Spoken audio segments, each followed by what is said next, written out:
You say, pray for me. Yeah. Help me. I've sinned. I've fallen short. Yeah. Pray for me. That's not just for the church to pray for you. You have to continue to pray for yourself. We have to continue to learn how to pray. Yes, the old song say, do you have a closet? Now, a lot of us don't know about a closet. Yeah. A prayer closet. Go somewhere by yourself. Yes, sir. And talk to God and God alone. Talk to him without the chatter of noise or without Facebook, without the internet. Yes, just sit down in your room by yourself and talk to God. Amen. Give him your issues. And once you give them to him, let him have your issues. Because what we do is we give them to God and then we say, well, God, I think it ought to go this way. Well, I know my job situation ain't right, but let me help you help me. Yeah. That's what we do. We try to help God help us. And we don't just give it to God and allow him to work. And what we find is that when we get in the way, God cannot do what he needs to do. Okay. Because we over here, our street is this way, and we're over here walking like, God, where you at? He's not on this street. We have to give it to God and let him handle it. We have to be willing and we have to believe that God can do it. Yes, sir. So that's part of the reason why we don't give it to God, because we don't really believe that he's going to pull us through. So when we get that understanding that, okay, I've had this issue before and I made it through. I went through this storm and I made it through. And I went through this situation and I made it through because of God. Yes, sir. We give it to him the next time and we want to help him. No, God can do it all by himself every single time. And we have to believe that he will do it for me this time just like he did it for me last time. Amen. We got to put it in God's hands, just like the football player said. So, and another situation that came up with football, the big thing in college this year was, if you don't play so much, you can transfer. Okay. So we look at that. He had the opportunity to leave and do something else. Right. But instead of leaving the fight that he was in, that he worked so hard for, he stayed right there and he continued to work on himself. Amen. And he let God give the increase. So that's what we with sports. I try to coach. I coach my daughter, and it ain't worked out too well. I think our relationship has suffered, but it's because I know so much. And I want her to know just as much. That's what we do. We know so much, and we want to make sure God knows just as much as we know, so that he can help us exactly the way we want him to help us. But that's not how it really works. God is going to help us in a certain way, whether we know what's coming or not. Amen. So we got to keep on doing what we're supposed to do. We got to keep on studying, working on ourselves while he's working on the situation. Amen. So that once the situation comes for us to get out of the storm, we're ready to get out of the storm. If we haven't worked on ourselves, when the end of the storm comes, we're going to turn around and walk right back through that same storm because we hadn't worked on ourselves. All right, now. So that's what I got from that story. And also, it brought me to thinking about Job. Yes, sir. How Job had it all. All right. Job had family, and he had friends, he had cattle and sheep and oxen and land. Job was the richest man in the East. On this side of town. Okay. With a $500,000, 700 square foot house. He was the richest man in the East. So Job had all of that. And the devil made a deal that he'd start taking that away. When we're looking at the story of Job, and Job, he stood fast. Yes, sir. And one thing I've come across a couple of times, I'm not sure if a lot of people mention, but the devil took everything but Job's wife.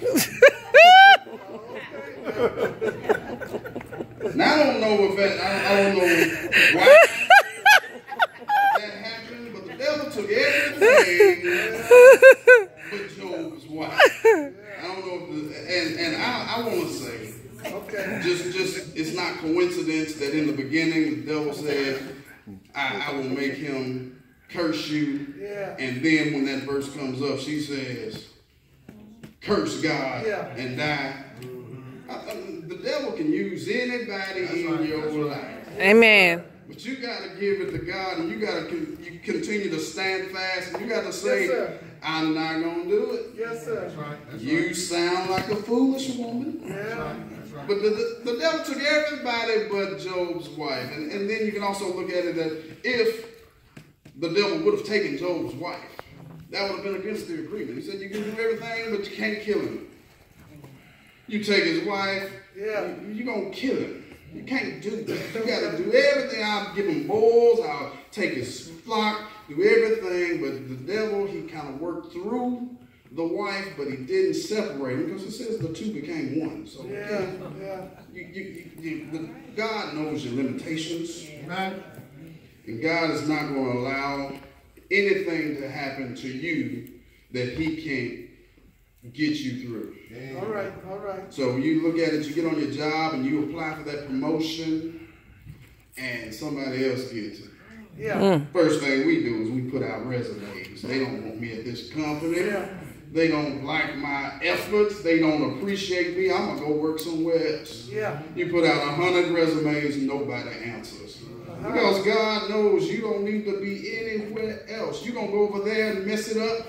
Just like you're messing it up right here. Just stand right there and work on yourself. And when your time comes, it's your time. You just got to give it to God. I'm preaching from experience. I got emails coming from Indeed and what's the other people? Career Builder. I got emails coming because I get upset and I'm like, I deserve to be in this position and she don't know what she's doing. And I got to help her and I had to teach her job. And they won't give it to me. What's wrong with them? It may not be a situation of what's wrong with them. It's what's wrong with me. What am I not doing so that they can overlook me so many times? Now finally I did, after some muscling, I got the position. But the point is, God will make you wait until it is your time if you put it in his hands. You carry the ball yourself, you're going to fumble.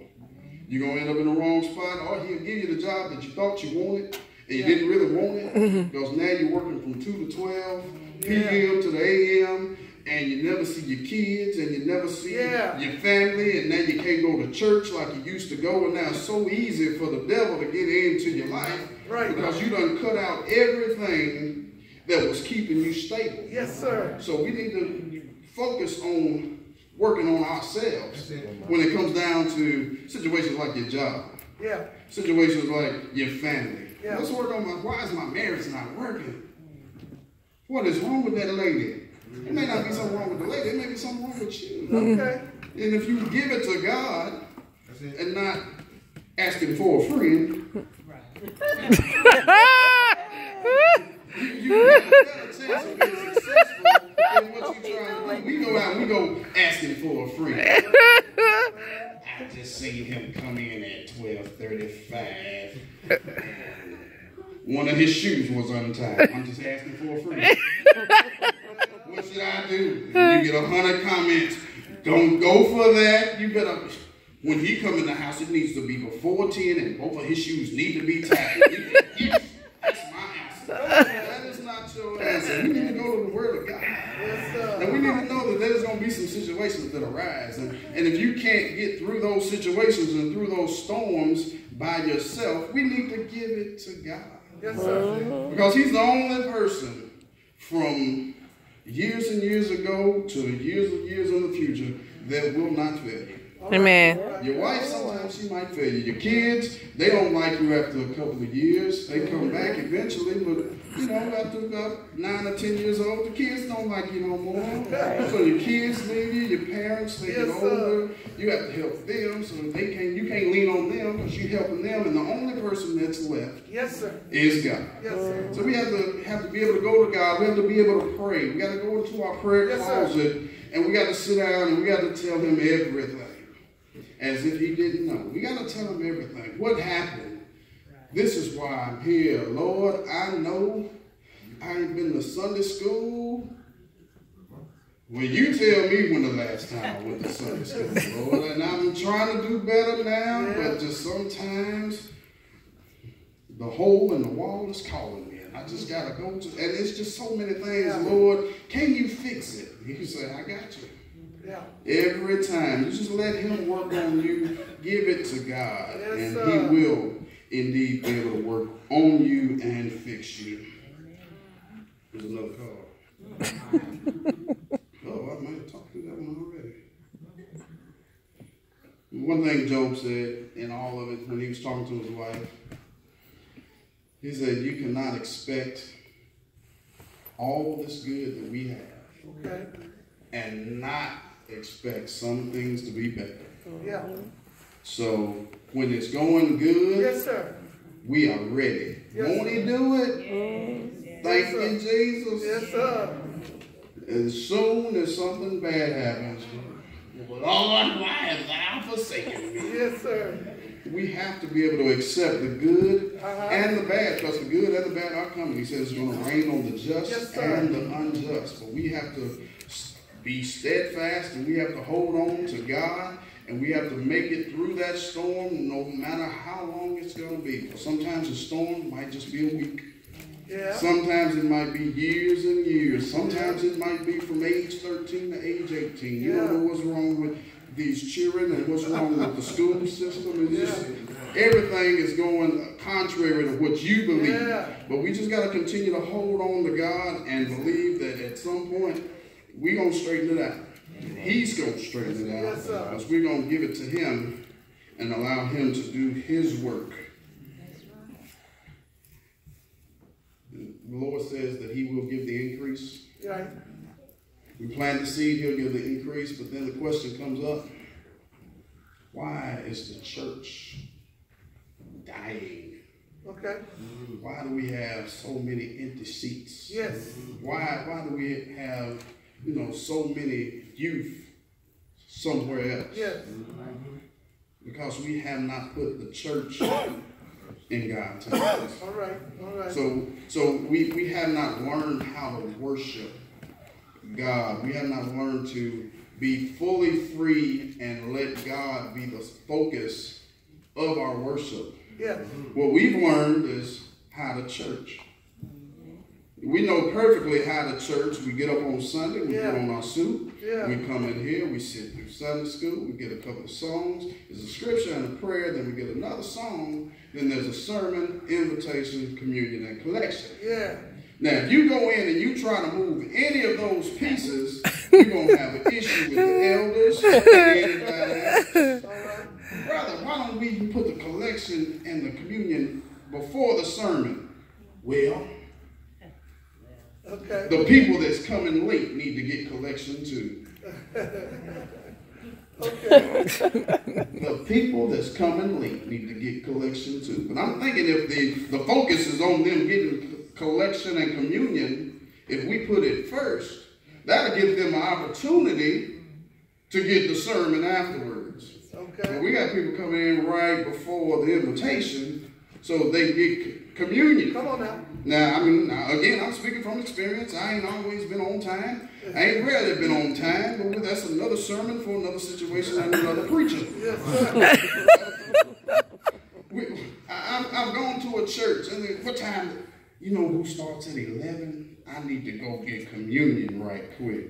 And I don't know if everybody's done that. I don't know if anybody else has done that. But I've gotten up thinking I need to find one of these later starting churches so that I can get communion. Okay. Because I didn't know how to worship. Okay. I didn't realize that my worship time with God is me giving him everything I have. Yeah. Me putting all of that work stuff, all of that key stuff, everything that went on from Monday to early Sunday morning, putting all of that off of my chest and going to God and giving him the praise because I have another Sunday that'll help me get back through this next month.